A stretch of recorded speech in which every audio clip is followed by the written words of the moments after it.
राधे राधे।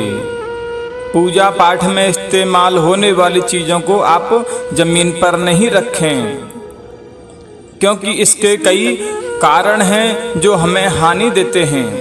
वास्तुशास्त्र का हमारे जीवन में बड़ा महत्व है, क्योंकि इसके अनुसार कार्य करने से हमारे जीवन में आने वाली बड़ी समस्याओं से हमें छुटकारा मिलता है।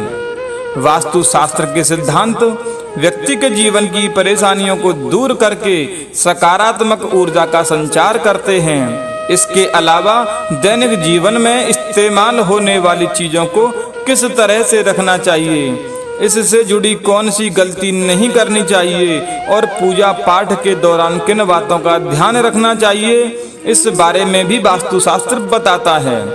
वास्तुशास्त्र से जानें आप कि हमें किन सामानों को जमीन पर नहीं रखना है, इनसे हमें क्या नुकसान होता है। शिवलिंग और शालग्राम। यदि आपके घर के मंदिर में शिवलिंग और शालग्राम भगवान हैं तो इन्हें जब भी सफाई करें तो इस बात का जरूर ध्यान रखें, आप इन्हें सीधे जमीन पर ना रखें। मंदिर में रखी सभी मूर्तियों को किसी लकड़ी के टुकड़े, पूजा में इस्तेमाल होने वाली प्लेट या कपड़े के ऊपर ही रखें। शिवलिंग और शालग्राम को जमीन पर रख देने से जीवन में समस्याएं बन जाती हैं।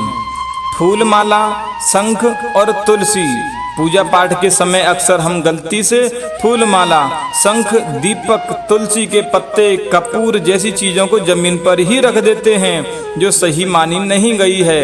इन्हें हमेशा किसी प्लेट में ही रखें। इन चीज़ों को जमीन पर रखना भी वास्तु के मुताबिक अशुभ माना जाता है। रत्न और आभूषण।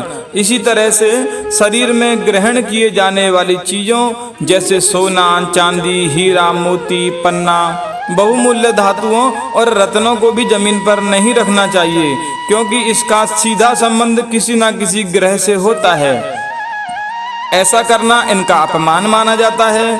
इस लिहाज से हमेशा किसी कपड़े या डिब्बे के ऊपर ही रखना चाहिए, क्योंकि यह सारा सामान भगवान को अर्पित होता है और भगवान का कोई भी सामान हमारे पैरों में ना आए, इस बात का हमें विशेष ध्यान रखना चाहिए। राधे राधे।